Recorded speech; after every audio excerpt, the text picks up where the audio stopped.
Ladies and gentlemen, the ceremony will begin in 5 minutes, so please make your way to your seats.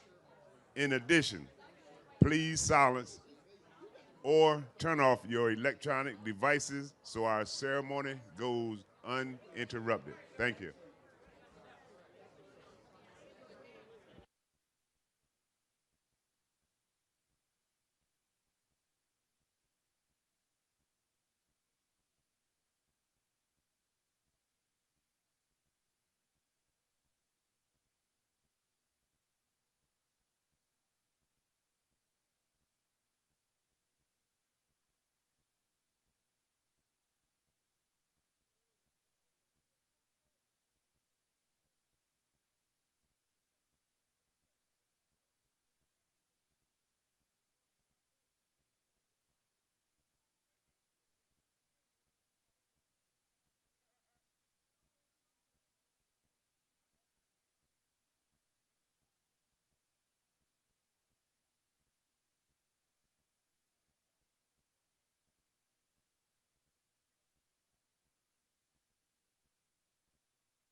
Good morning once again. Can everyone please take their seats?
Okay.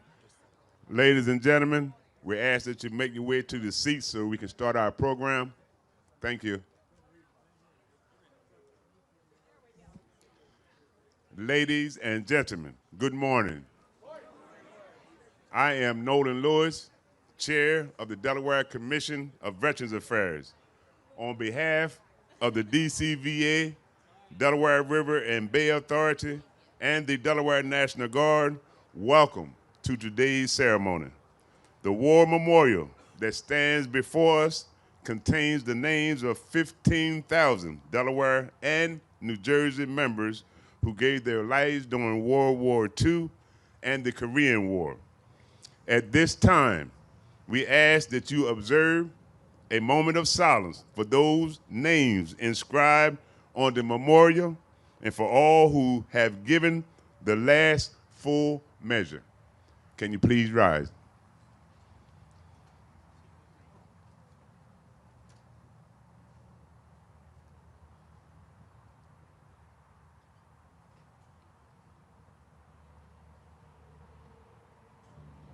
Please rise for the presentation of the colors by the Delaware National Guard, Joint Honor Guard, and National Anthem sung by Army Specialist Carter Steffen.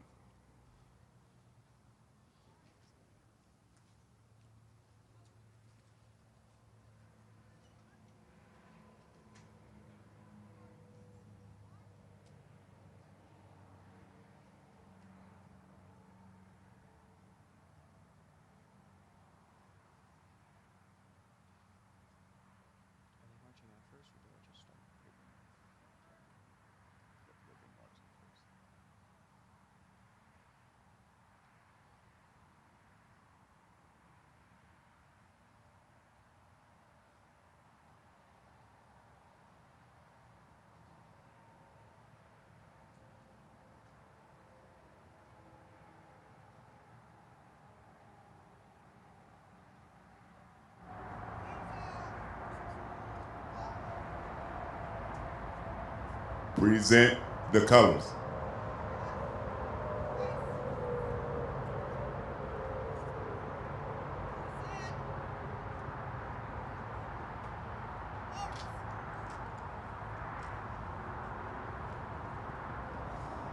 Oh, say, can you see by the dawn's early light what so proudly we hailed at the twilight's last gleaming, whose broad stripes and bright stars through the perilous fight o'er the ramparts we watched were so gallantly streaming, and the rocket's red glare, the bombs bursting in air, gave proof through the night that our flag was still there. Oh, say, does that star-spangled banner yet wave o'er the land of the free and the home of the brave?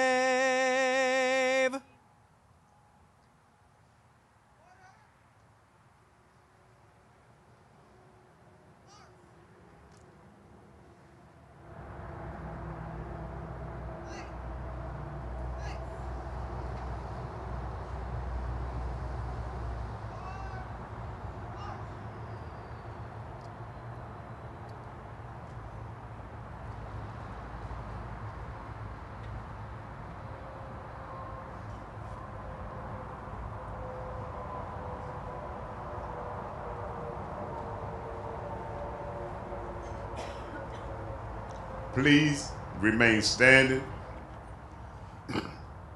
I now ask for the chaplain, Andrew Weiner, to come forward to deliver our invocation.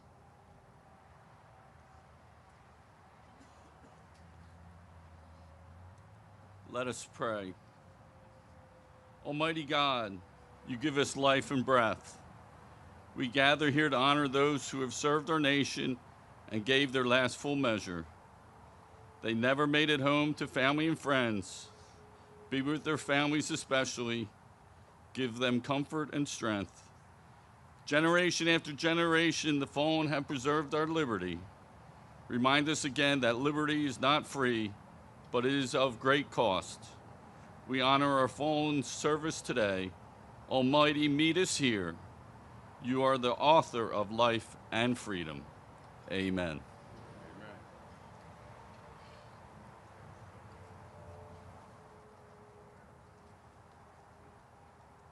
Thank you, Chaplain. Please be seated.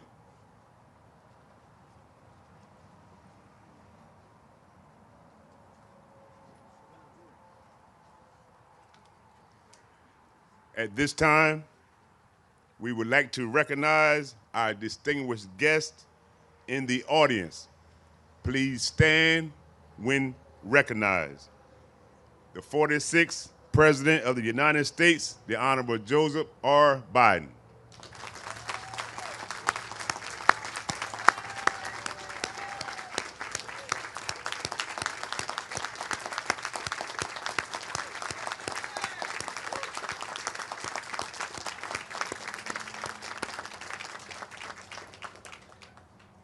Acknowledgements from our Honorable Governor, Matthew Myers, during his absence and his regret. The Honorable Lieutenant Governor Carl Evans Gay.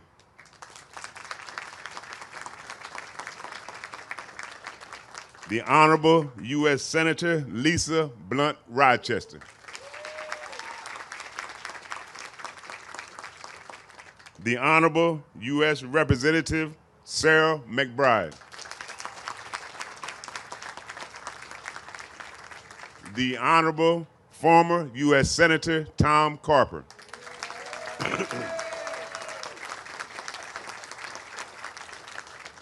The Honorable Secretary of State Patabanda Sanchez.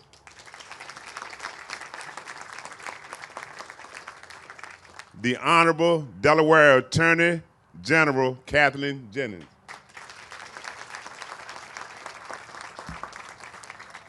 The Honorable Insurance Commissioner Trinidad Navarro.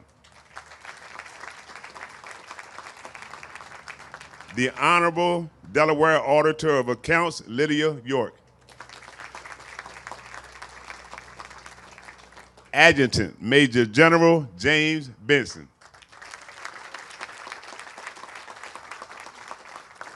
President pro tempore of the Delaware State Senate, Senator Dave Scola.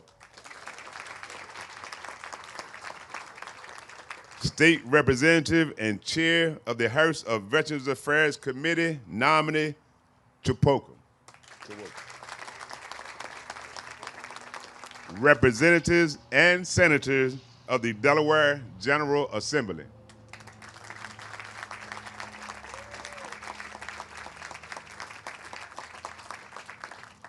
Executive Director of the Delaware River and Bay Authority, Tom Cook.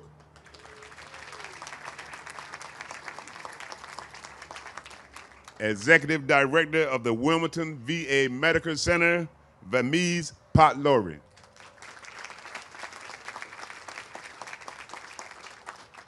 Acting Director of the Office of Veterans Services, Dennis Linden.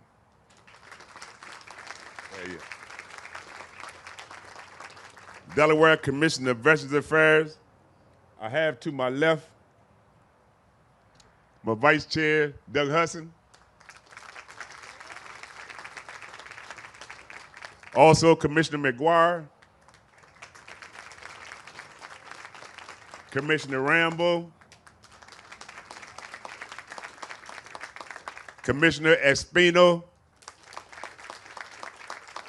Commissioner Schroeder, and Commissioner Harwood. I don't see it. Okay. The Delaware River and Bay Authority Commissioners.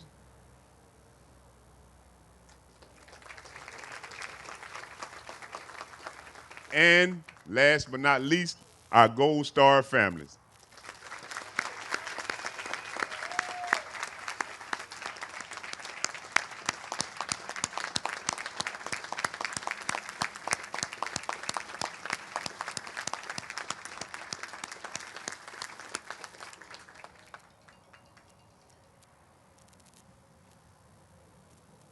We extend our thanks to all other officials, service members, veteran service organizations, family members, and all veterans in attendance who were not formally recognized.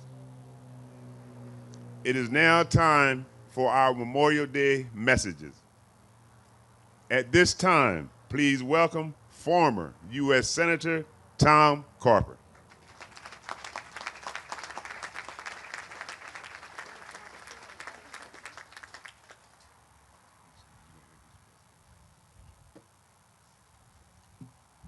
Good morning. How are you doing?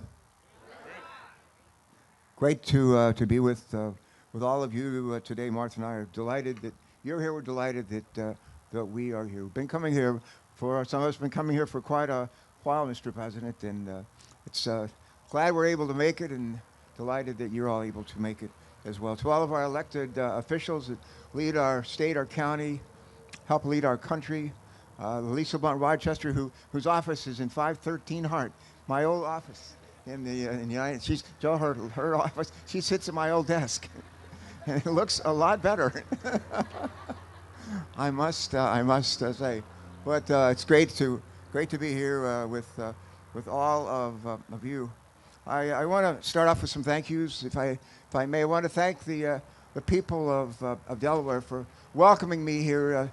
Gosh, over 50 years ago, I'd been a naval flight officer in the Vietnam War, 3 tours, and came back home to the U.S. and made my way to Delaware. And got an MBA at the University of Delaware. Thank God for the GI Bill. Anybody here use the GI Bill? Anybody here use the GI Bill? Let's hear it for the GI Bill. This guy right up here probably did more than anybody I know to make sure we have a terrific GI Bill. But thank you for that GI Bill. Thank you for giving me the privilege to serve as your state treasurer, as your congressman, as your governor, and as your United States senator. What a privilege it has been. I want to. My job is to sort of like to introduce the 46th president of the United States. Ever try to introduce somebody that doesn't need an introduction? Well, at this audience with these people and all of you here today, this particular fellow doesn't need an introduction. My guess is that all of us could come up here and everybody could help give that introduction, but I think it falls on me to do that today. Before I do that, I want to take a minute, if I can, and share with you, not everybody knows how we ended up with Memorial Day. In fact, my guess is most of us don't. And I'm just going to take, before I introduce President Biden, I'm going to take just a minute or two and just kind of tell us where Memorial Day came from. How do we end up with Memorial Day in this country? A fellow named Frederick Douglass, one of the early giants in the history of our country, believed that Decoration Day, some of you may remember Decoration Day, which was the original name for Memorial Day, was our nation's most significant holiday. On May 30th, 1871, the 4th annual observance of Decoration Day, he honored the unknown Union soldiers at Arlington National Cemetery who died in the Civil War.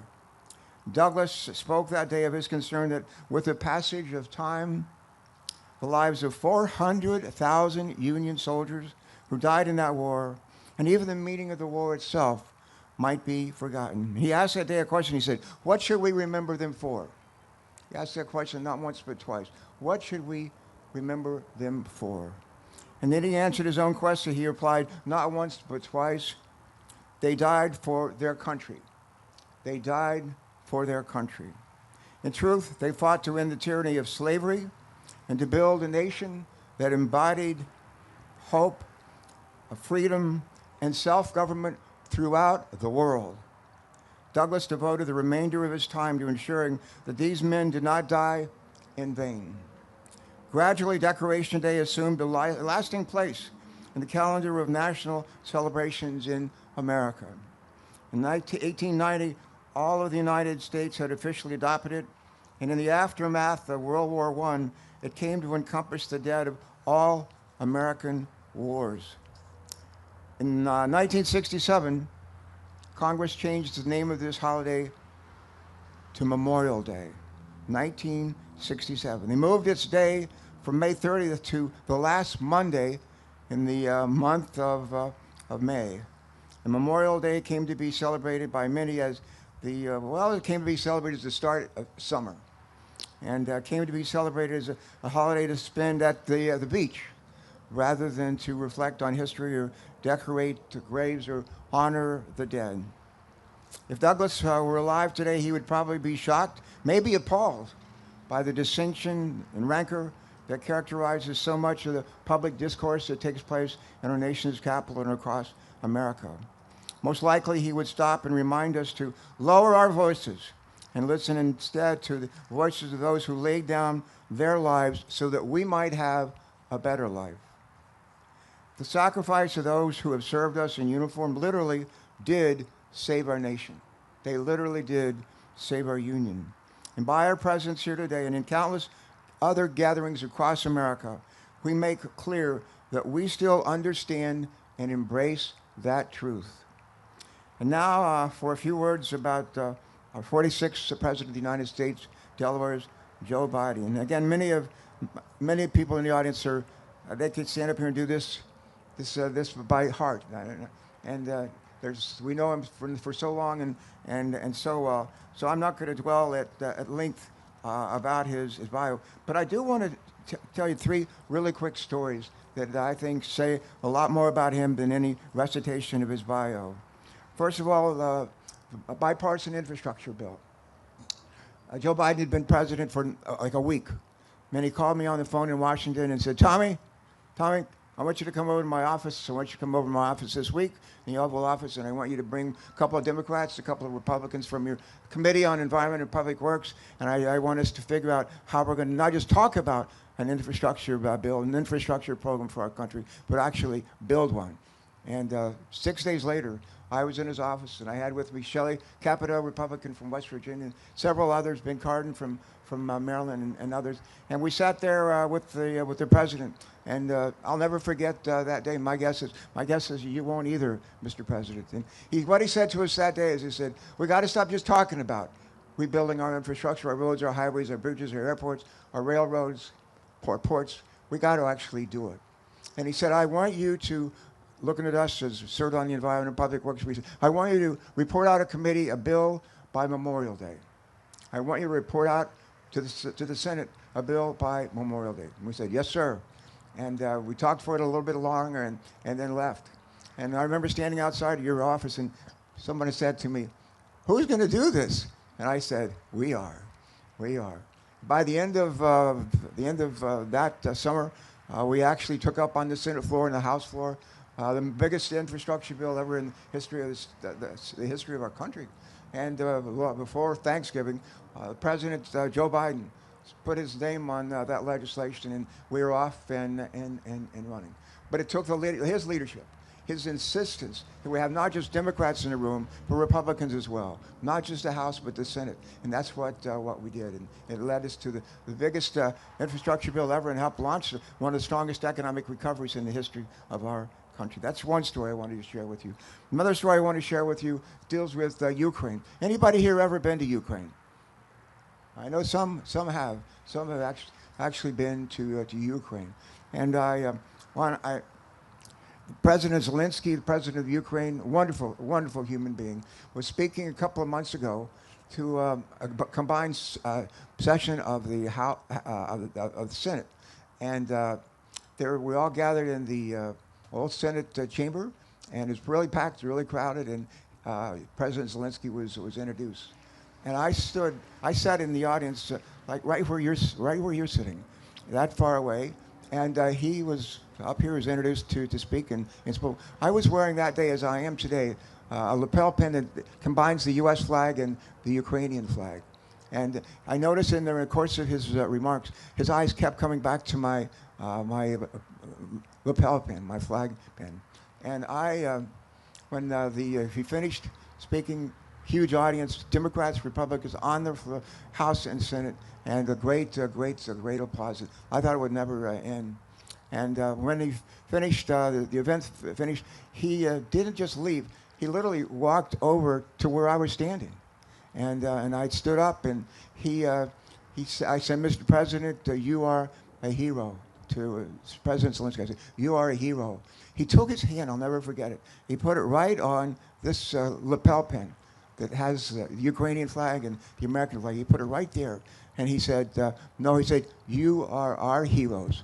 And he said, and President Biden is the biggest hero of them all. We in the Ukraine, we love him, we love him, we love him. One last quick story, and I'll pass the baton. Martha and I have a couple of boys, and the youngest one is Ben. Ben grew up in public schools here in Delaware and turned out pretty well. And Ben got in, couldn't get it. He was waitlisted at the University of Delaware. That's a joke. But he ended up getting into William and Mary. And we were driving down to William and Mary to help him move into his dorm as a freshman at William and Mary. And as we're driving down with the car that day with Ben and Martha and myself, I don't think Christopher was with us that day, but we're driving down, and the phone rang. And it was a time when Barack Obama was the nominee, going to be the nominee of the Democrats for president, and he was trying to figure out who to make his running mate. And there was a lot of speculation that it might be Evan Bayh, it might be this person, it might be Joe Biden. And we were expected to hear, literally that day, it was a Saturday, we were literally expected to hear that day who Barack was going to choose as his running mate. And the phone rang, and on the phone was Joe Biden. And I said to him, I said, are you going to be the vice president? He said, no, I'm not calling about that. I said, well, what are you calling about? He said, I called to talk to Ben. Really? Ben, who was just graduating from high school and just starting college and moving into his dorm for the first time. He said, I'm calling to talk to Ben. I said, Ben Carper? And he said, yes, put him on the phone. So I put him on the phone, and as it turned out, Joe Biden wasn't calling to say that he had made the list, he was going to be the vice presidential candidate, or he wasn't, or was going to fight. We'll find out the next day. He was calling to talk to Ben Carper, as Ben was ready to set off in his next adventure to be a freshman and later on to go off to do amazing things with his life. I thought to myself, how many sitting senators who are going to someday be vice president and president would call and ask to talk to Ben Carper or any Ben or any other kid who's going to college, just to give them advice and wish them well. And I will never forget that. I will never forget that. And I would just suggest if that were your kid, your son or daughter, you would not forget it either. Let me maybe do one more thing if I can. Someone gave me, Joe, I don't know if, maybe it was Hunter over here gave it to me, but gave me some words that said, whatever you say, don't forget to say this about Joe Biden. A visionary, a respected leader around the world, a compassionate man who was interested in everyday people. All right. I think, Martha, what did I forget? Nothing? All right, ladies and gentlemen, I think that's it for me. And with that, with me, where's Ronnie? Ronnie? Where's Ronnie? Ronnie, where are you, buddy?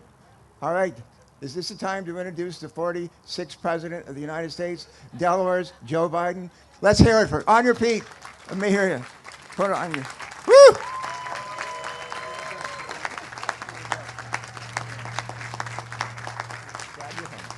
Glad you're home. Thank you.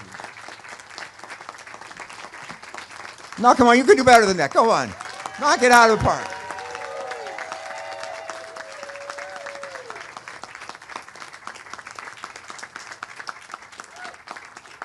Thank you very much. The greatest honor of my life has been for 4 years being the Commander-in-Chief of the United States. The fact is that I I don't think if I had come from any other state that would have happened. But in Delaware, everybody knows everybody. And it's important.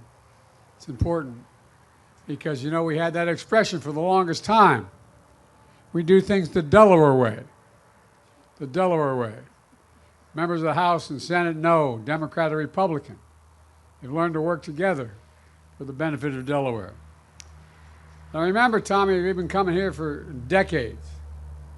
First time I was here, I was reminded of that quote from R.G. Ingersoll, who said, "When the will defies fear, when duty throws the gauntlet down to fate, when they shun compromise with death, that's heroism." I remember thinking that day, the first time. Thinking about my uncles in World War II, thinking about people I knew, thinking about all the people who had laid down their lives. And ladies and gentlemen, it's good to be with so many friends on this solemn occasion.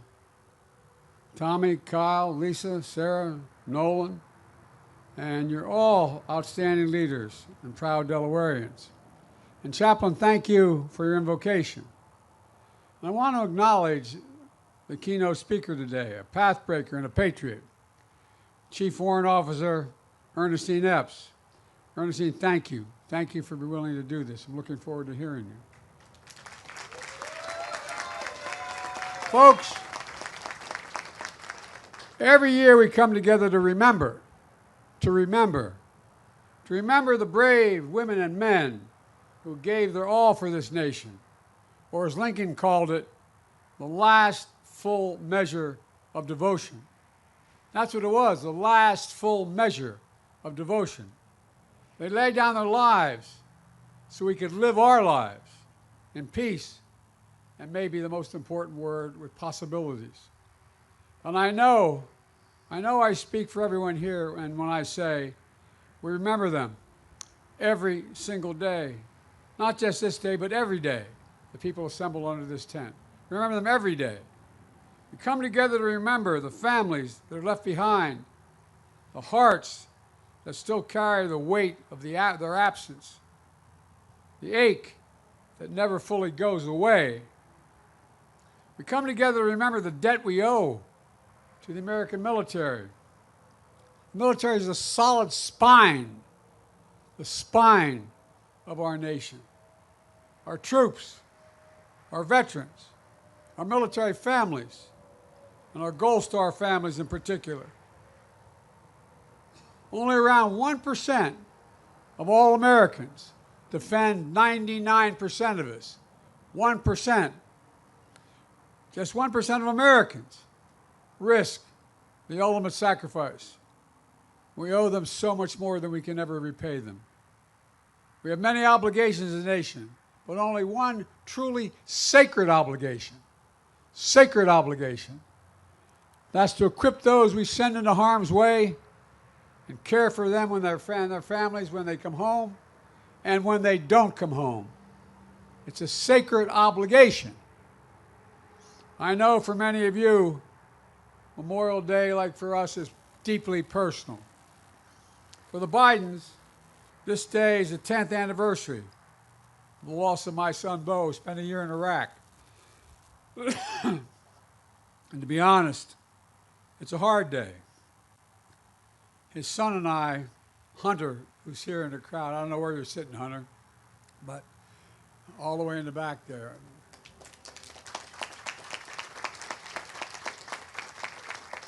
His daddy came to this event with me about the same age when he started. He just graduated from high school, heading off to college. And you know, it's being with all of you, but quite frankly, makes things a little bit easier. It really does. So thank you for allowing me to grieve with you. Some of you knew my son, Beau. He served in the Delaware National Guard, including a year in Iraq. Remember, I got a phone call. I was in Washington. Dad, what are you doing Friday? I said, what do you need? And he said, I want you to pin my bars on. I said, pin your bars on? You have 2 kids, you know, Dad, somebody's got to do this, Dad. Proudest day of his life was putting that uniform on. That's not a joke. That's not hyperbole. That's real. And you know, it's one of the proudest things I ever did, pinning his bars on him. And it means so much to our family. At the headquarters of the Delaware National Guard has been renamed after Beau. His legacy lives on. His children, his grandchildren, his great-grandchildren, like those you lost, will be remembered. They'll remember who he was. And just like the legacy of all our fallen heroes lives on, they live on in us. And they live on in the strength and freedom of our nation. That sounds like hyperbole, but it's real. It's literal. So everyone who came here today to grieve with grief in your heart, please know you're not alone. You'll never be alone. And your loved one will never be forgotten. Period. My friends, Memorial Day is about something profound. Our politics have become so divided and so bitter. All the years I've been doing this, I never thought we'd get to this point. But we are. Our troops don't wear a uniform that says, I'm a Democrat or I'm a Republican. It says, I'm an American. I'm an American. That's who I am. I'm serious about this. I'm not joking. And folks, our politics has become, as I said, so divided. They wear the uniform of the United States of America. The only nation in the world, literally, not free, the only nation in the world founded on an idea. An idea. Every nation was founded on geography, ethnicity, some unifying principle, but not an idea. The idea of America was founded on, we hold these truths to be self-evident, that all men and women are created equal, endowed by the Creator with certain inalienable rights, life, liberty, pursuit of happiness. We mean it. That's who we are. That's what makes America the most unique nation in the world, literally, not figuratively. In fact, folks, you know, for generation after generation, the profound idea has been defended by ordinary citizens who stepped up and answered the call. Because of them, American democracy has endured for nearly 250 years. Every generation has to fight to maintain that democracy. Every time, every generation. Because of them, our government is still of the people, by the people, and for the people. They are we, and we are still free. And now, we must make sure that sacrifice has never been in vain. Let me close with this. The women and men we honor today are no longer with us, but you can still hear their echoes. Literally, can't you, if you lost anybody? You can hear their echoes, the echoes of their voices. They're asking, what will we do? We who are alive, we who remain. They're not asking us to risk our lives. They're asking us to stay true to what America stands for. They're not asking us to do their jobs. They're asking us to do our job, to protect our nation in our time, now, to defend democracy, to be part of something bigger than ourselves. So today, let's renew our pledge to honor our heroes. I mean this sincerely. Renew our pledge to honor our heroes. Think of what they did. Think what they'd be doing if they were standing here today with us. Not only with our words, with our deeds. To care for their families. To support our veterans. With more, not less. I get really angry when I hear about veterans are seeking too much. They're not enough. That's why I wrote the legislation relating to Gold Star families and the rest. It's an obligation we have. It's a matter of honor. Honor.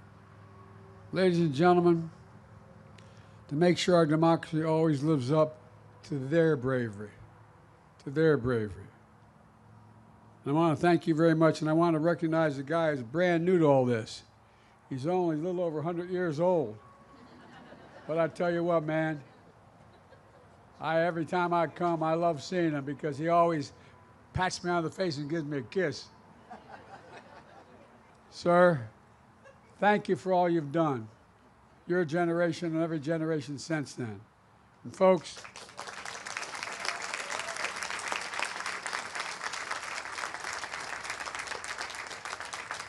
and I want to say this from the bottom of my heart, thank you, particularly to the Gold Star families.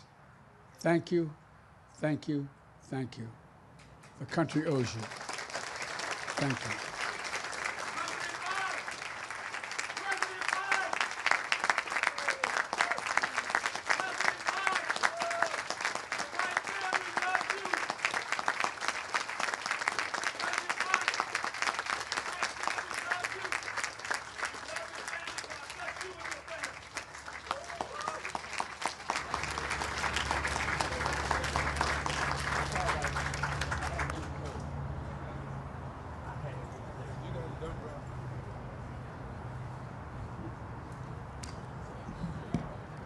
Thank you, Senator Carper and President Biden.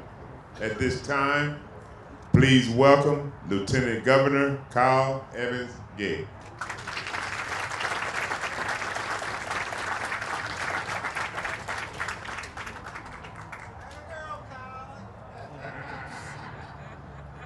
Thank you, sir.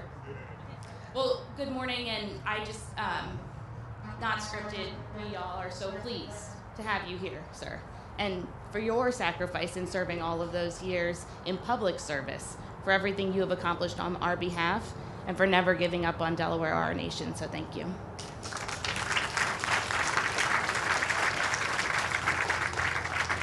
It is an absolute honor to be assembled here with you today, in particular to our commission, all of our honored members, my state colleagues, and members of the General Assembly, in particular to those who are serving on our Joint Finance Committee and who could not be here today. I know they are with us in spirit doing the good work that we do every day. And to many who are gathered here today, welcome back.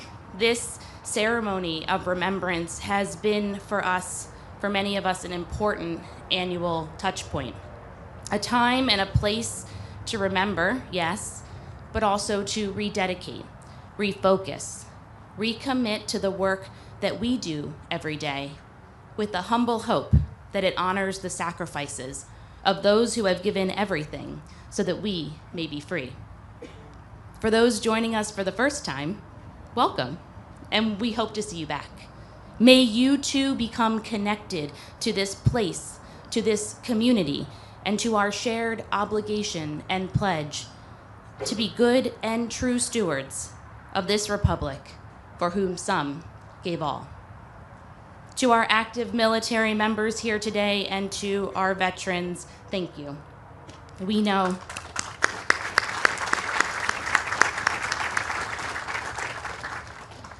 that as we honor our fallen today, the sacrifices of service are manyfold, and that the loss of those who you served with, who you protected, and who protected you creates invisible chasms that can be difficult to describe or explain to anyone who has not walked in your shoes. Your dedication to remembering our fallen is a constant reminder that we all must never forget. And to our Gold Star mothers and families, it's hard to find the words. So instead, I'd like to share with you a brief story that better explains how I feel today. Last weekend, I was standing with Judy at our Delaware Veterans Memorial Cemetery in Bear. A young group of scouts came up to us and introduced themselves.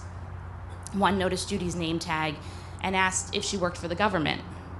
No, she explained, I'm here because I lost my son, who served our country with honor. And then without hesitation, these young men, boys really, surrounded Judy and they hugged her. Well, we're all those scouts today, and we are surrounding you with the love that you deserve.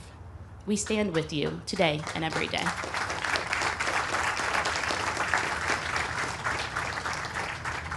Because even when Memorial Day ceremonies conclude, our duty to the fallen does not.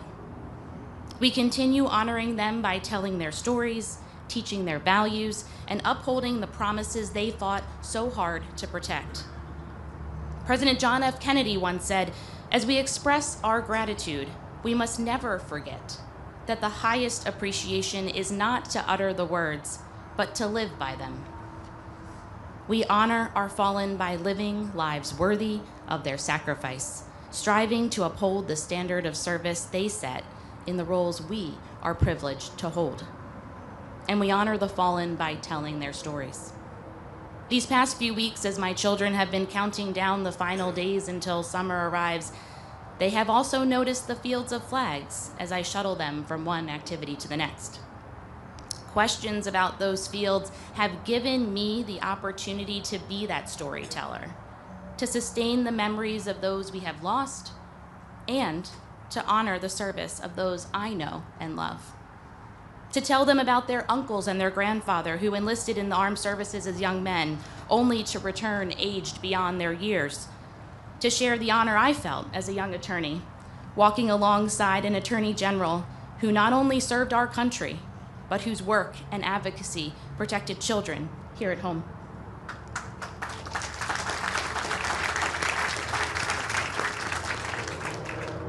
To bring them to places like this memorial, to read the names on the walls behind us so that they can begin to understand the gravity of all that has been sacrificed. This solemn day is a powerful reminder that freedom has a hefty cost. Let us all commit to telling the stories, to showing our gratitude, and to living lives worthy of the sacrifices that have been made. Thank you.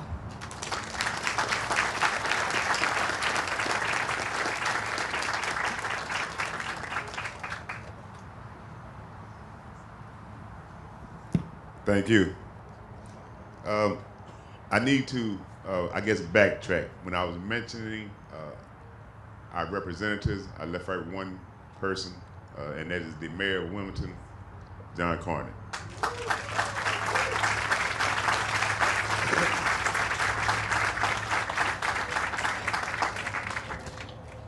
All gave some, and some gave all.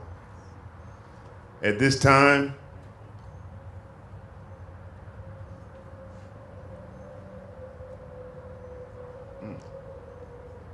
I lost my thought.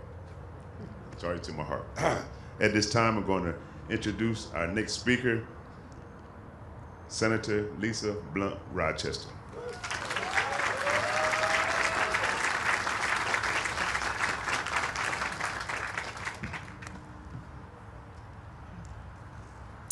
Thank you, Commissioner Lewis. Someone just said, "Let me be blunt." I heard you. Protocol having been established, I want to start off by thanking the Delaware Commission of Veterans Affairs, the Delaware River and Bay Authority, and the Delaware Office of Veterans Services for again hosting an incredible event. Today is even more special. The speeches that we have heard, the presence of all of you, it is truly an honor to be here. And I also want to extend my deep gratitude to President Joe Biden for your years of service, and especially for being here on a day that I know is so important to you and your family, and to have your grandson Hunt here as well, Beau's son. One of the things that was not mentioned is your commitment in ensuring that the PAC Act, like not just thinking about veterans, but living up to the ideals, the promises that we made. I feel it was and Senator Carper, correct me if I'm wrong, but it was one of the largest investments ever made for our veterans. And so please, the PAC Act, this president did that. President Joe Biden, along with the House and the Senate. And I'm also pleased to join my predecessor and my good friend, Senator Tom Carper. I'm glad you started off with Frederick Douglass and Decoration Day, because I think a lot of times we do things routinely, but we don't really know why we did them. And so to remind us that it was at a time when our country was tearing apart, that for our veterans we came together. And so thank you so much for your service. To our Lieutenant Governor, Kyle, what a beautiful, beautiful tribute you gave as well in representing our governor in our state. And to all of the incredible elected officials, I'm proud to be here with our Congresswoman Sarah McBride and also representing Senator Chris Coons in his absence as well. Thank you to all of the leaders of our state, all of the veterans, the service members, the families, and our community at large. Thank you for joining us. I am reminded that soon we will celebrate the 250th anniversary of our country. 250 years. 250 years. Memorial Day calls to us, it calls upon us to remember those who fought for liberty, for freedom, and for justice, and for what it means. It is a day to recommit to those values and to pledge ourselves to service in the memory of those who gave all. Memorial Day is also a day of reflection, and it's also a day of gratitude to the families, especially the Gold Star families. Gratitude for those who paid the ultimate sacrifice. And today we know there are so many stories up and down this state throughout the years, the 250 years. Whether it is Private First Class Frank J. Cox, a Wilmington resident who lost his life in 1943 during the invasion of mainland Italy in World War II, or SP5 Richard Dennison of Sussex County, who lost his life in 1971 when a Chinook collided with a Republic of Korea plane in Vietnam. Like Matthew Flacco, a Newark resident and a Navy soldier specializing in weather for the Department of Defense, who lost his life on September 11th during the attack on the Pentagon. And like Elizabeth Lockney, a Newcastle resident and graduate of the Naval Tech Explosive Ordnance Disposal School. Remember Elizabeth. Many of you remember was in 2007 when a car bombing, 20 days before she was meant to come home, she perished in a tour in Iraq. We hold Frank and Richard and Matthew and all of those who gave their lives in service in our hearts today, and the countless stories up and down this state. We hold our Gold Star families, our Gold Star mothers in our hearts, the mothers, the fathers, the husbands, wives, daughters, sons, friends, who gave their lives for the sake of liberty and freedom. We give you our thanks, we give you our love. I also give the Biden family our love on the loss of one of the most beautiful and brilliant service members and public servants in this state. I remember as I was, after I lost my husband, Beau called me in the hospital. The president called me in the hospital. And I know President Biden says this to families like he said to me, that there will come a time when the mention of the person's name will bring a smile to your face before it brings a tear to your eye. We thank you. We thank Beau. We thank your family. I began by talking about the fraying and the tearing of a country. Well, the very fabric of America is stitched together by the men and women who made the ultimate sacrifice to protect our homeland. Every state, yes, the very fabric. Every state, county, and community across our great nation is made safer by their sacrifice and by the freedoms they fought for. And those freedoms extend not just to America, but around the world. So on this Memorial Day, as we put our hand on our heart, or as we salute these decorations, let us remember, let us reflect, and let us recommit to living the legacy that they leave behind. Thank you.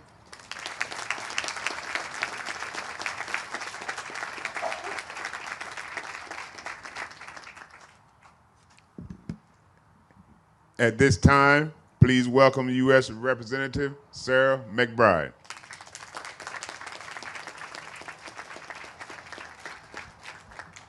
Good morning, everyone. Commissioner Lewis, and to all of the commissioners and every office, every Delawarean who made today possible, thank you very much for bringing us together. Can we give them another round of applause for always organizing such a powerful, powerful ceremony? It is an honor to join you all today as your new representative in Congress. While I have joined for this ceremony before alongside my former colleagues in the Delaware General Assembly, it is a privilege to be before you all today representing the greatest state in the Union in Congress and to have the privilege of speaking before you today. It's a privilege to join so many friends. General Vavala, General Burton, thank you for your service. Mr. President, thank you for joining us today, for setting the bar in public service for Delawareans. I woke up today recognizing that this week is a solemn week. This ceremony is a solemn ceremony. But my heart was particularly heavy as I woke up and realized what you knew, which is that today is the 10th year since we lost Major Beau Biden to cancer. A cancer that many of us believe he developed because of the toxic burn pits in Iraq that he was exposed to during his service and his bravery overseas. My heart was heavy as someone who learned from Beau, who worked from Beau, who was mentored by Beau, whose service today is possible because of Beau. And I hope that the love that you feel today from all of us, the fact that we feel just a fraction of the sorrow that I know you and Hunt feel today, that the entire Biden family feels today, I hope that carries you forward today and every day. Because we, Mr. President, we know what you have told many of us when talking about our relationships with Beau and sharing with us that you believe that Beau is proud of us. We know that Beau is proud of you. And we are grateful to you for raising a son of such dignity and grace, goodness, and sacrifice, someone like Beau. And Mr. President, you have the unenviable moniker of a parent who has had to bury a child. It's a responsibility that you share with the Gold Star families who we honor today. And to all of the Gold Star families, you carry with you the courage of those left behind. Please know that your loved one's service, your loved one's bravery lives on in you. They live on in you. They live on in the legacies that they leave behind in our communities, in our values, and in every act of freedom that those of us here under this tent and millions beyond exercise every single day because of their service and because of their sacrifice. In so many ways, Delaware understands that service and sacrifice more deeply than perhaps any other state, because we have a larger percentage of veterans in Delaware than many other states.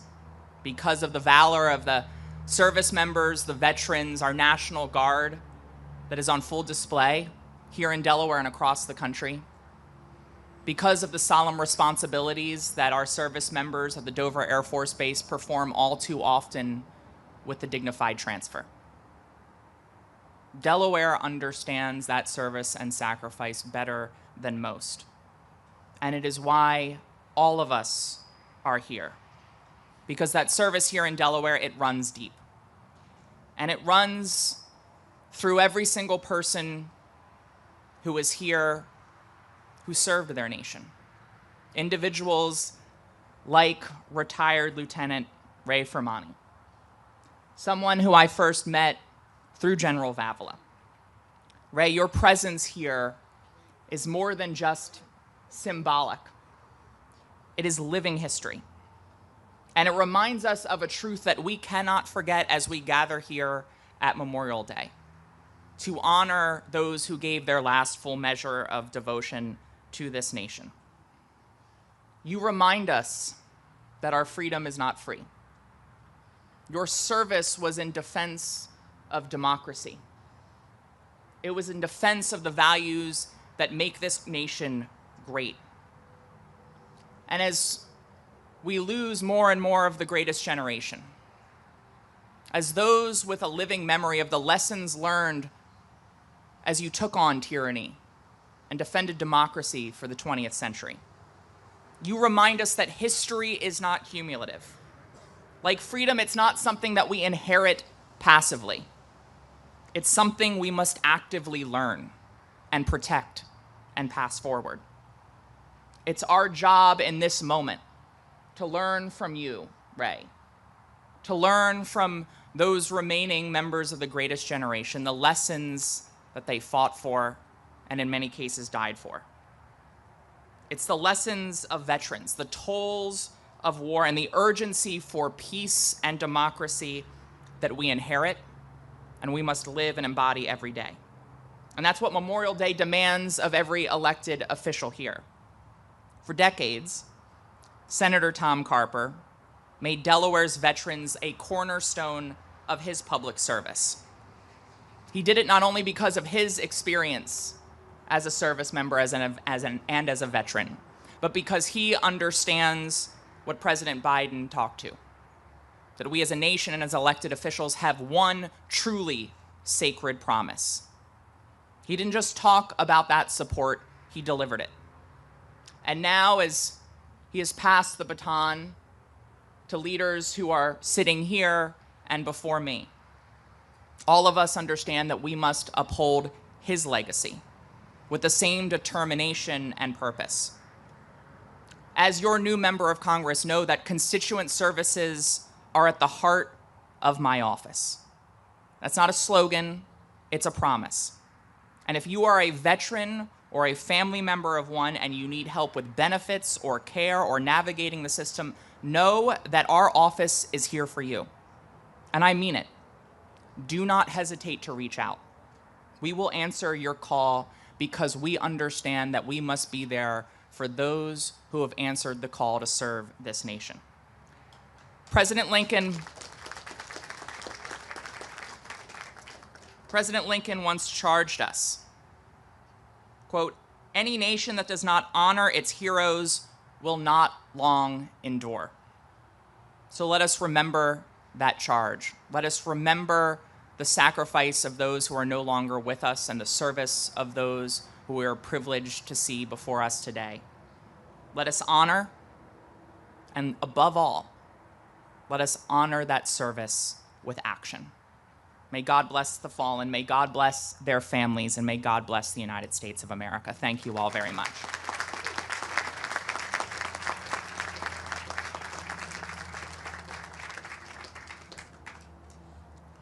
Thank you, Senator Blunt Rochester, and thank you, U.S. Representative Sarah McBride, for those honest words. Thank you. At this time, we're going to welcome the chair of the Senate House Veterans Affairs Committee, Representative nominee Japoka.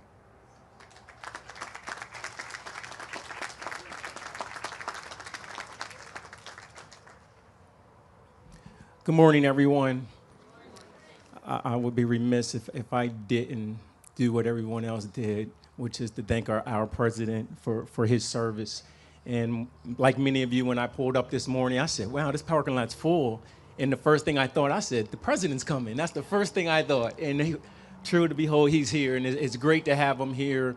His spirit, his inspiration really reminds us what this was about, because it's about us taking the time and reflecting. And as elected officials, we have an obligation to uphold this duty to remember, to not forget.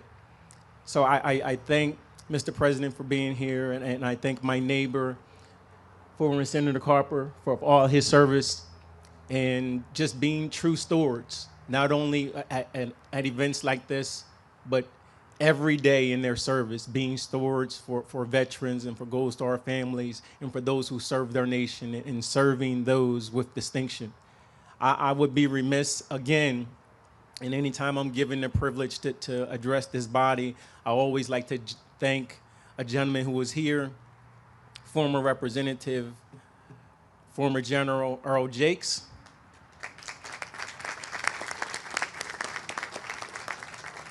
Former Representative Jakes was the speaker who was scheduled to speak on behalf of the House of Representatives as the veteran chair.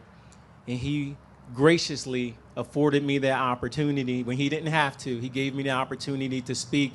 And thankfully, I think, except for a few times I was away, I've been here ever since. So I thank the representative for allowing me this opportunity.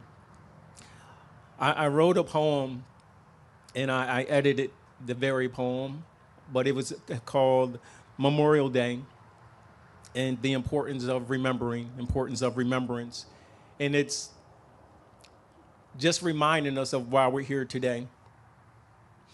It's days like today, it's moments like this, when our country is at its strongest, unified in its mission, rooted in its tradition, patriotism unwavering, holding true, honoring those most deserving, bravery beyond words, for our freedoms they were fighting to preserve. This day is more than parades or old glory flying or wreaths laid upon graves. This is the day for our nation, remembering the sacrifices that were made. When you really remember the legacy and tradition, Memorial Day is not just one day, it's every day. It makes a difference in the way that you're living. It's a daily honor, a tribute to what has been given. Shine our light on those dark days, those unspeakable moments, those known, those written down in history for defending our land of the brave, to those excluded from history's page. We say today that we remember. We remember our privates. We remember our generals. We remember the amazing feats and heroics of war. We remember. We remember those that were performed on every continent, land, sea, air, or shore. We remember. We remember because this is the love of remembrance. As a nation, we remember. We remember our children, our mothers, fathers, grandmothers. We remember our soldiers because this is the love of remembrance. We remember the how and the why. This is the love that's in our every breath, in our every step, placing us on the path, connecting us, our present, to our past, creating strong bonds between generations, not just remembering, but refusing to forget. It's that strength of our nation, remembering our lost troops, remembering the uncomfortable truth. Our freedoms have never been free. Always paid for by those who believe, those who serve. We remember those who were overwhelmed with their struggles from PTSD.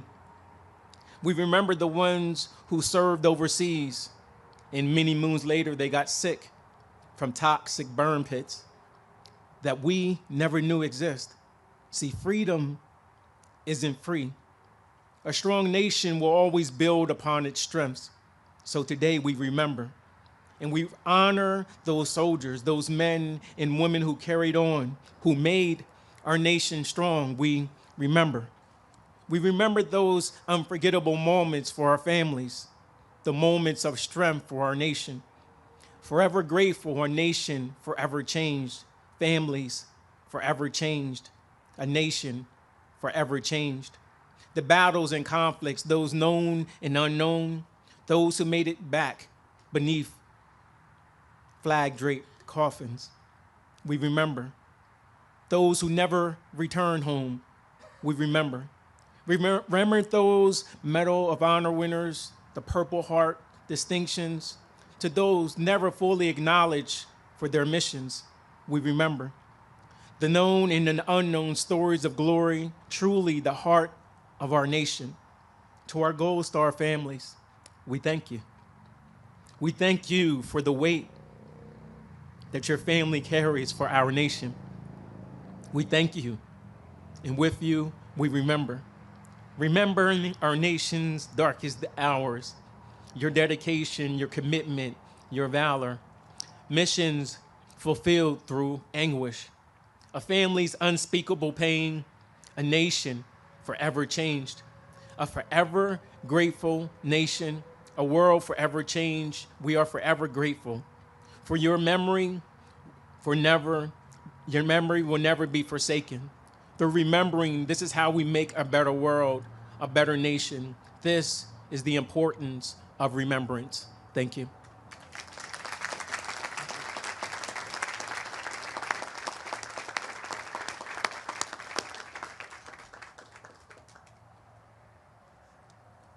Thank you, Representative Chiwoka. It's an honor for me to introduce our keynote speaker, Command Chief Warrant Officer Ernestine Epps, a trailblazer in the Delaware Army National Guard.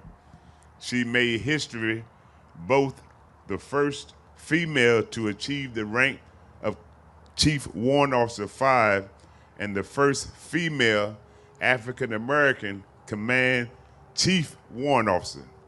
Rising from foster care and early service in the United States Marine Corps, she joined the Delaware National Guard in 1999 and advanced through the warrant officer ranks after 2006. She holds an impressive educational credentials, including master's and bachelor's degrees from Wilmington University, alongside extensive military education.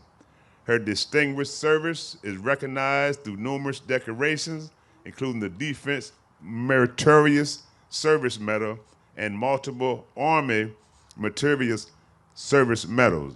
I have the privilege of presenting Command Chief Warrant Officer Ernestine Epps.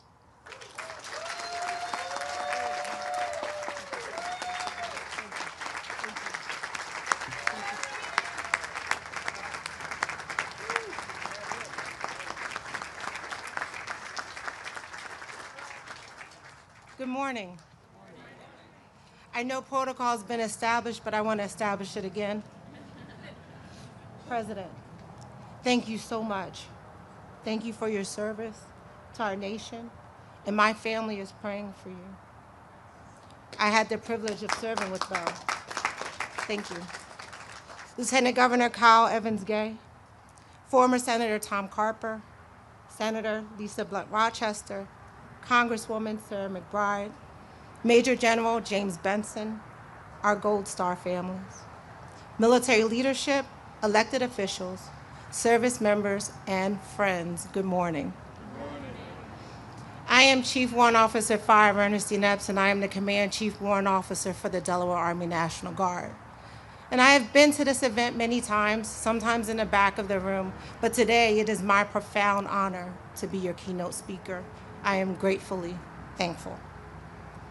Mic check, can you hear me in the back? Because somebody just put up, perfect, awesome. Now, if some point you stop hearing me because I drift away, just wave your hand. Now, I will forget and I will wave back at you, but I will eventually remember and I will speak into the mic. Also, before I begin, I'd like to know who I'm speaking to. So this is a roll call of sorts, and it includes active veterans, National Guard, and reservists. So first, is there any Air Force here in this house? Oh God, let's do it again. Is there any Air Force here in the house? Perfect. I knew you guys would wake up. What about the Army? Are you here? I knew it. I knew it. I knew it. Navy. Is there any Navy here? Perfect. I'm going to hold on to my hat for the next one. Is there any Marines here? I knew it. Coast Guard. And our last sister service, the Space Force. Also, I would be remiss if I didn't mention the various law enforcement agencies here in attendance. So thank you so very much for your sacrifice and your commitment to us.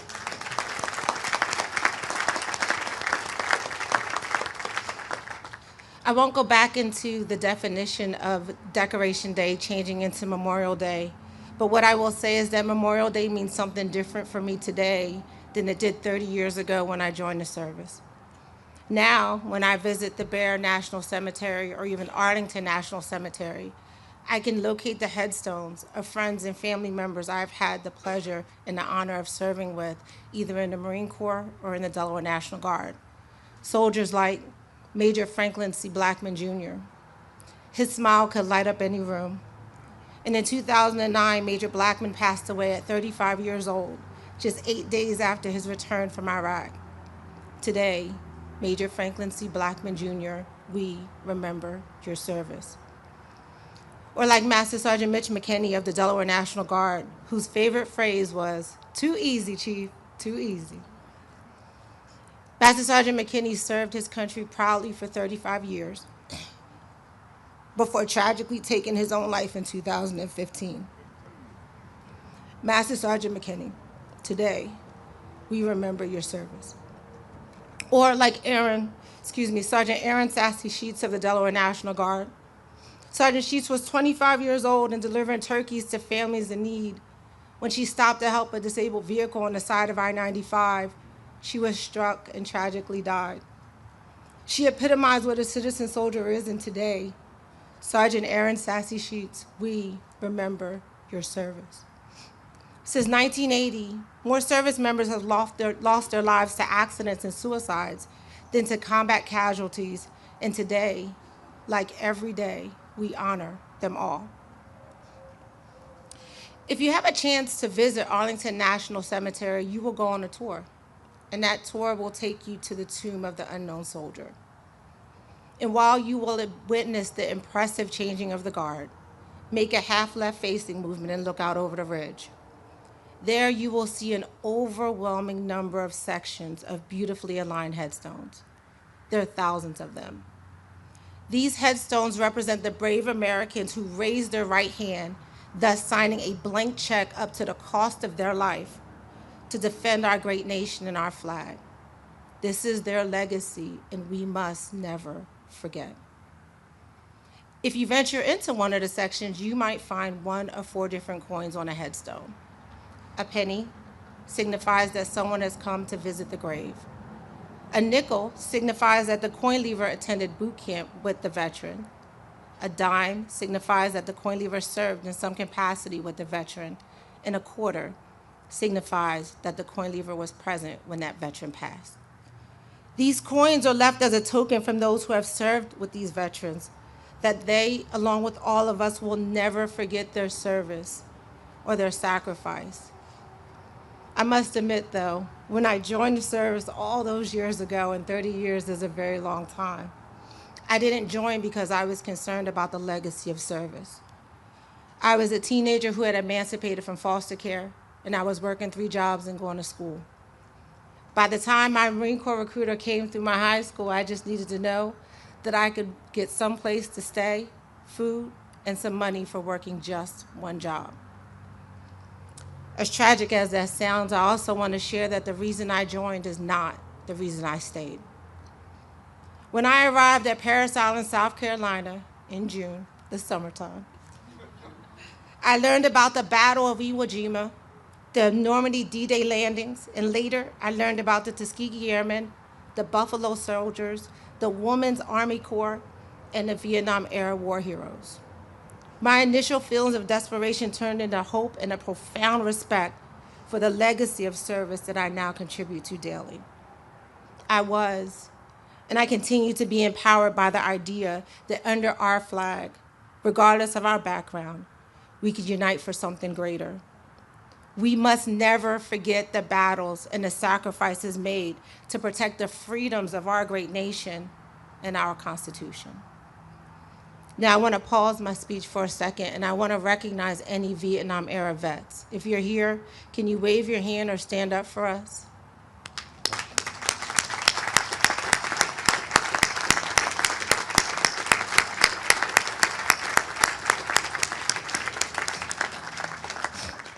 Please know that our country is indebted for your service, and you will always have the gratitude of our nation. Thank you so very much for your service. I also want to say thank you to the brave veterans and the veterans organizations here in Delaware, such as the Patriot Riders, the American Legion, and the Veterans of Foreign War. I have had the honor of being at the Bear Cemetery where hundreds of you show up to ensure that unaccompanied veterans are properly buried.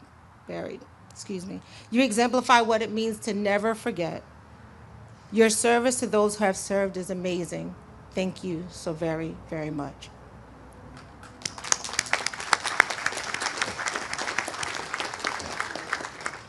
Now, in every good speech, there's a challenge. My speech is no different, except I have two. First, I challenge you all to not wait until our veterans are at the Bear Cemetery. There are veterans at the VA hospital in our communities right now who feel like they are forgotten. Go visit and let them share their stories. Secondly, the time from separation from service is one of the most dangerous for our veterans. They are leaving their families. Take the time and stay connected. Let us not forget about them. 22 a day is still too many. And in closing, one thing all of our fallen have in common is that they believed in one flag. It is the flag that I wear on my right shoulder, and the ones whose principles are etched in my soul, and the ones I demonstrate daily. And it is the same one that will drape my casket. And this I will defend. We must never forget to honor our fallen by living our values daily. The values of leadership and duty, respect, selfless service, honor, personal courage, and my very favorite, integrity. Thank you again for coming today to honor the legacy of those who have served. May we carry their memory forward with purpose and gratitude. And I pray that each of you has just an amazing day. Thank you.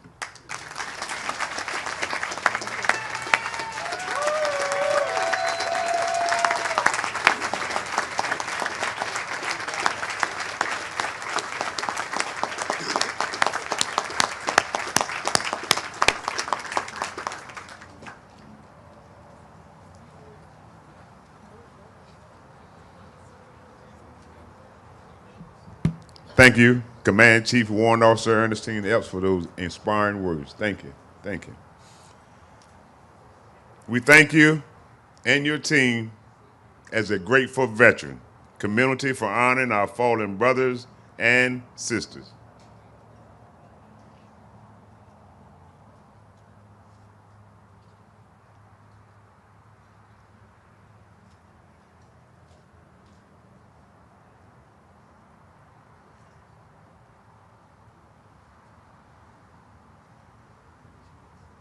It is time for the floral tribute. As I read your organization's names, please stand, if able, and salute to honor our veterans. As a reminder, these salutes are rendered from your place in the audience.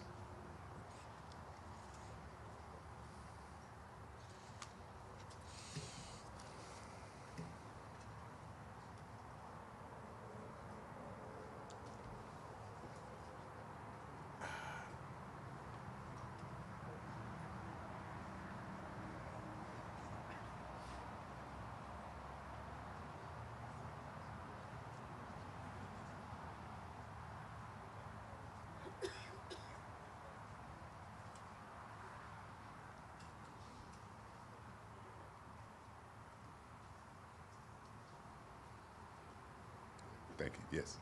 Thank you.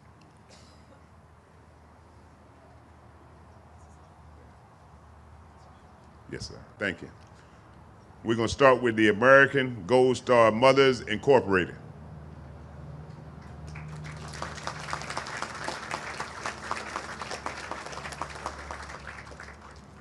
Gold Star Families.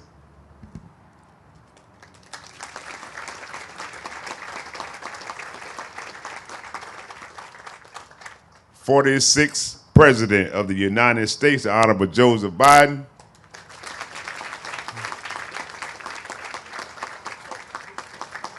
Thank you, sir. Thank you, sir. Thank you. Lieutenant Governor Kyle Evans Gay. Senator Lisa Blunt Rochester. Secretary of State Pat Abanda Sanchez. Attorney General Kathleen Jennings. Insurance Commissioner Trinidad Navarro. State Auditor Lydia York. Members of the General Assembly. Delaware Commission of Veterans Affairs.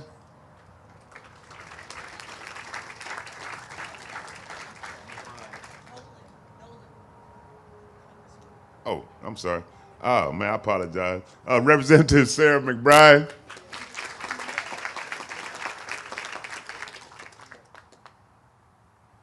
And the Mayor of Wilmington, John Carney.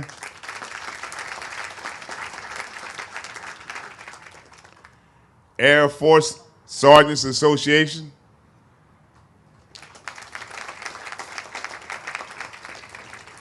American ex-POWs.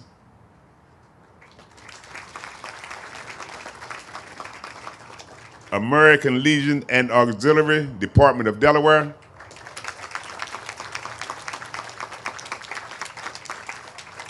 American Legion and Auxiliary, Department of New Jersey.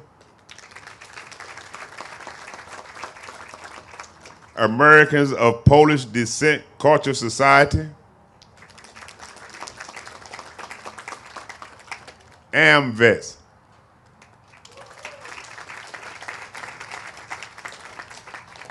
Association of the United States Army, Delaware Chapter.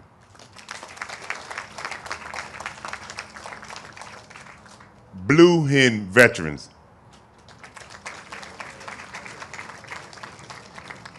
Delaware Military Academy.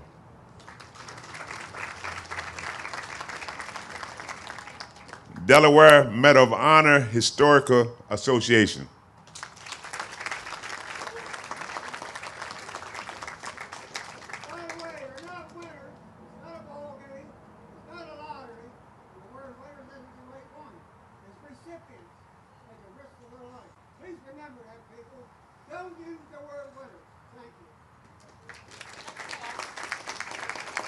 Thank you, Paul.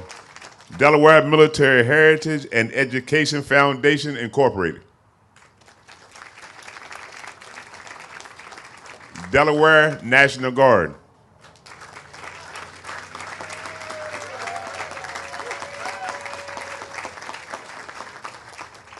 Delaware Patriot Guard.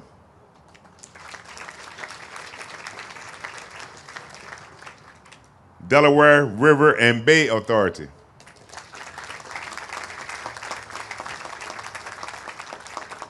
Delaware Society, Daughters of the American Revolution.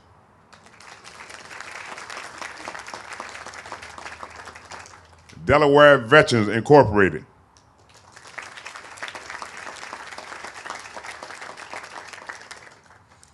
Desert Knights of America Motorcycle Club.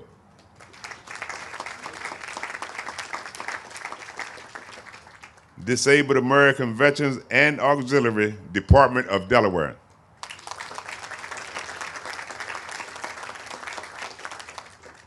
Dover Air Force Base.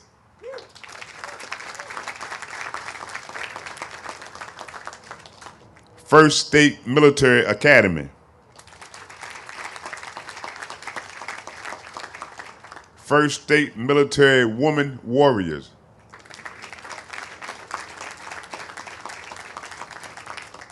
Fleet Reserve Association,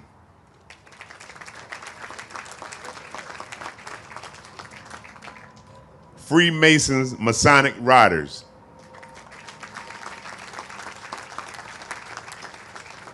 Heroes Welcome,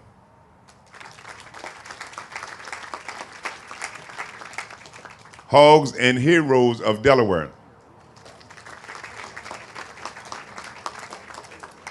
Jewish War Veterans Department of Delaware,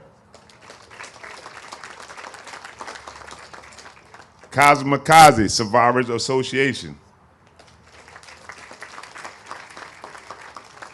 Korean Defense Association,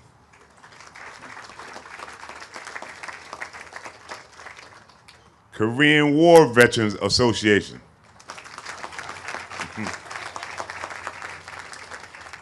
Marine Corps League and Auxiliary Department of Delaware, Marine Corps League and Auxiliary Department of New Jersey, Military Officers Association of America, Military Order of the Cootie and Auxiliary Grand of Delaware,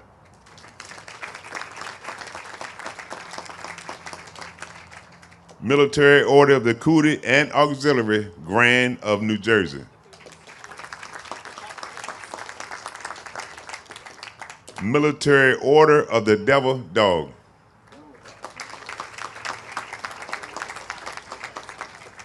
Military Order of the Purple Heart,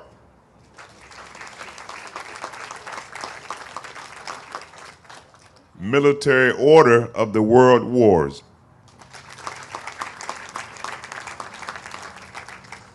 National Association of Black Veterans Delaware Chapter,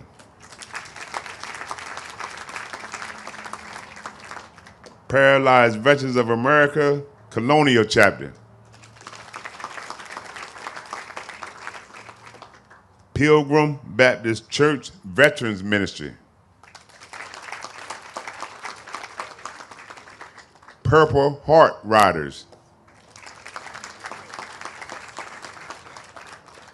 Reserve Officers Association of Delaware, Scottish American Military Society First State Camp,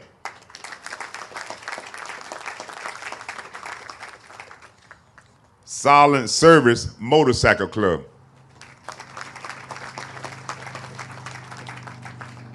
Sons of the Union Veterans of the Civil War, United States Air Force,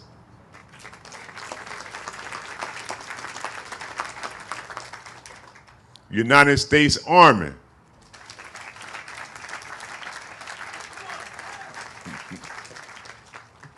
United States Coast Guard, United States Marine Corps,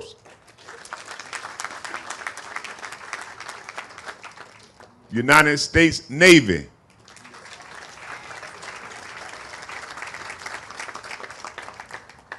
United States Space Force,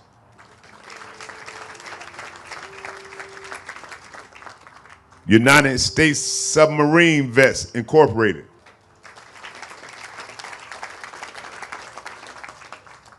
U.S. Department of Housing and Urban Development, U.S. Navy Cruiser Sailors Association, U.S. War Dogs Association Incorporated, U.S. Submarine Veterans Incorporated, Veterans of Foreign Wars and Auxiliary Department of Delaware,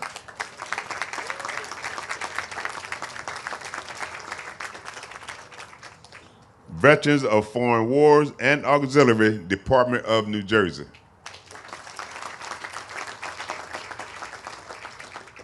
Vietnam Veterans Motorcycle Club. Vietnam Veterans of America, Delaware.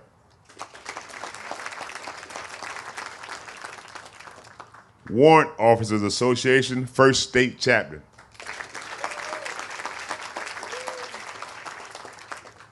Wilmington VA Medical Center.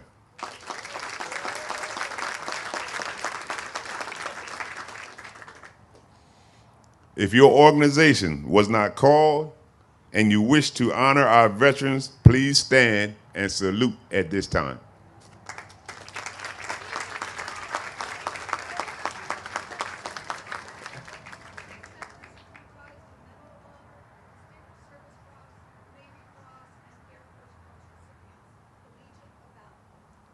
Legion of Valor.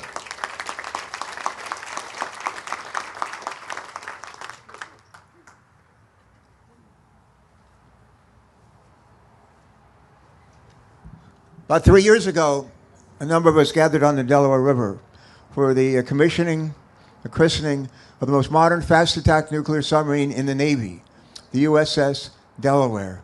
And the entire crew sends their regards to you today. USS Delaware.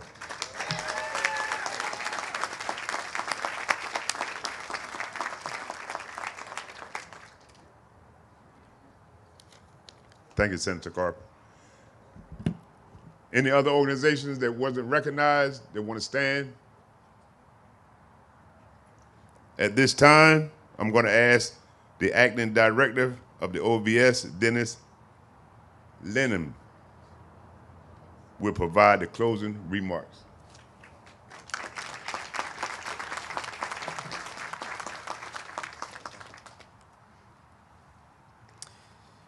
Good morning, everyone. I'm Dennis Linehan, Acting Director of the Delaware Office of Veteran Services. I sincerely thank you all for joining us at today's memorial ceremony. Standing before this memorial behind me, with the hallowed names etched in stone, we're reminded that this is more than just a place. It's a promise. A promise that we will never forget those who gave their lives in defense of our nation. Here on these sacred grounds, Delaware keeps watch. We remember, we uphold their legacy. Memorial Day is a responsibility we carry, a responsibility to live lives worthy of their sacrifice, to support those who still bear the wounds of war, to never take for granted what so many gave everything to protect. As we honor the fallen, let us also take a moment to honor those who continue their journey of service and sacrifice, our aging heroes. With us today are staff members from the Delaware Veterans Home, where our aging heroes receive the dedicated support that they need in a place that values and understands their service. We must ensure that veterans like those at the Delaware Veterans Home have their stories heard, their dignity preserved, and their care delivered with compassion, respect, and commitment. Let us also recognize the daily sacrifices and quiet strength of those who continue to serve by caring for our veterans, including their families, caregivers, and staff who uphold the values our heroes fought to protect. Our responsibility to those who have returned from service is clear. It's to support, care for, and uplift them. In doing so, we honor the memory of those who made the ultimate sacrifice. As we depart today, let us carry the memory of those who gave the ultimate sacrifice, not just in ceremony, but in action, in service, in gratitude, and in unity. Thank you again, and God bless.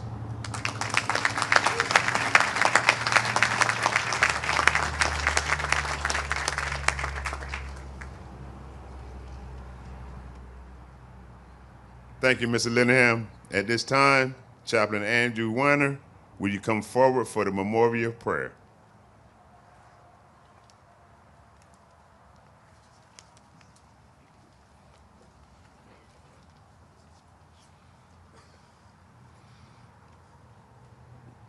Lord, as we go forth with our daily life, let us not forget those who gave their lives. May we be grateful nation and be thankful for their selfless actions and dedication.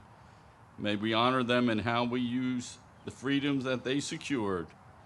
May we use our freedom in a manner to create community and celebrate life.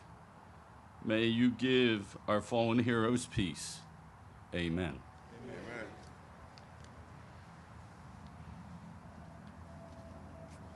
Please remain standing as Specialist Carter Stefan leads us singing God Bless America.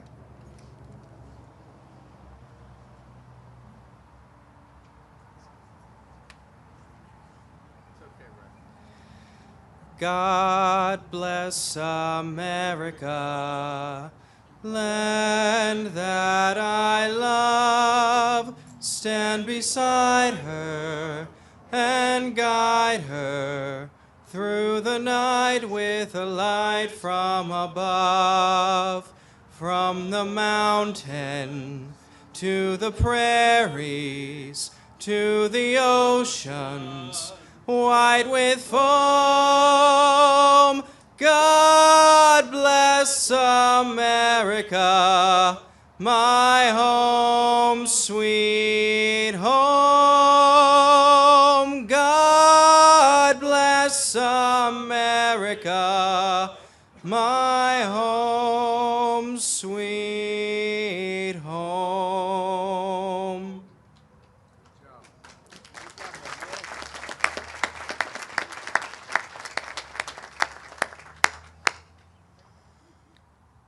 Specialist Carter Stefan, thank you for sharing your gift of song. Thank you. Thank you. Ladies and gentlemen, please remain standing for the honor volley and playing of the taps.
This concludes our ceremony. Thank you all for attending, and thank you all, our veterans and families, for your service and sacrifice. Great job. You got a great voice. Thank you.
your mom or your dad. Okay, let me call.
get this chair? Yes. He still hasn't left yet. That's why we're still on the air. Yeah, we just got to get our chairs in before we Gotcha, get the table. gotcha. Thank you.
They go in the back too, Brad?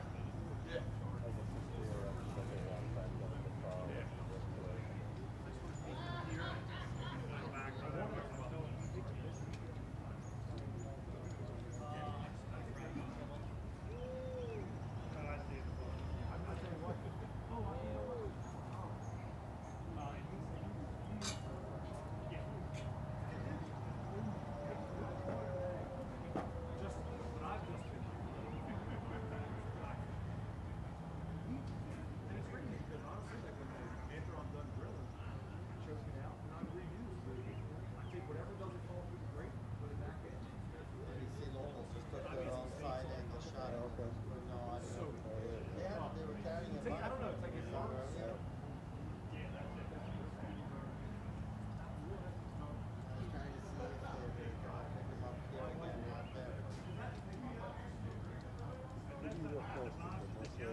That was what happened to me. That was what they called me for, was the rofer, and then it never materialized. Yeah, now he's saying, sir, Sunday through Thursday.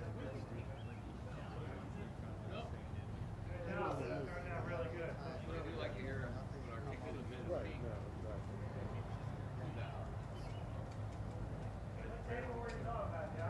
All the electronic, our electronic.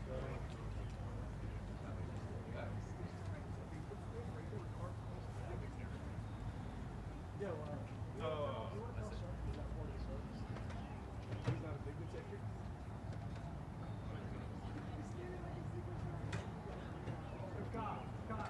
Hurry up.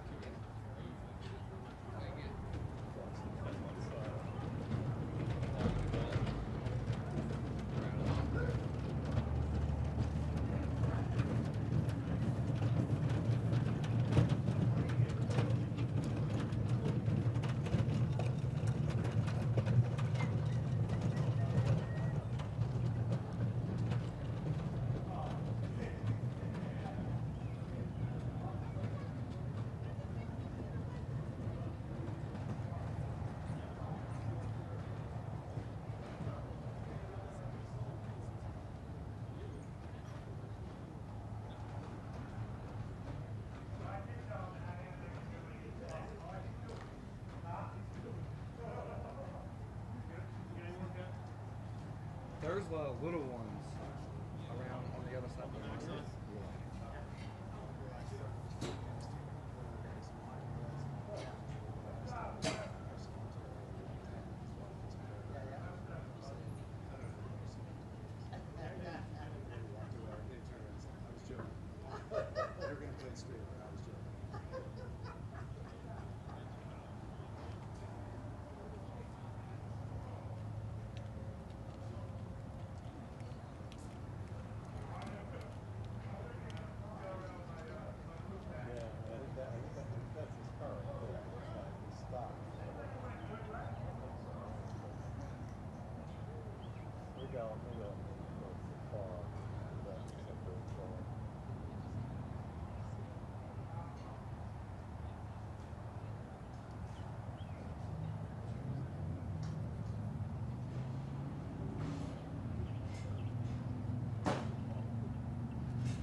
the best way to keep this thing?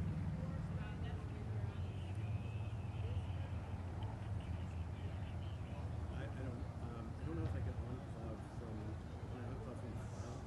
It should be. Hold on. I haven't been on a file last time.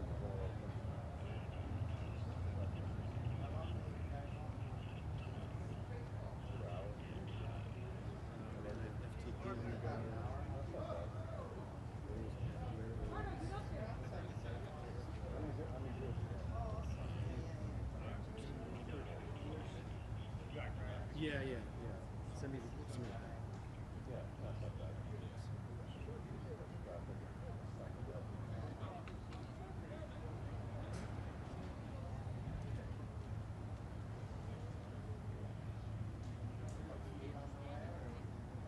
Yeah, I don't know. You want to stop someplace down here? Or? Probably won't, but you know, our old buddy Jim Cecile used to have a favorite place. No, we'll see if John's going there to pick up stuff. There's a lot of favorite places there. We used to go to this place, this little town place, Oasis. Oh yeah, just Oasis. Yeah.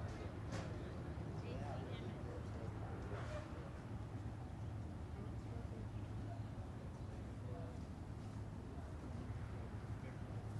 It's funny, every once in a while something comes up like that. It's a great bag.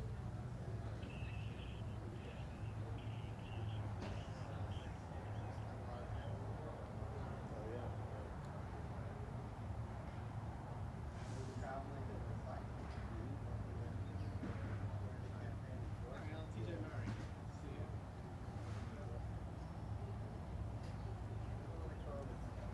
I remember I went into this with him. I don't really heard the story. It was we were doing a lot of stuff. This hospital, he had no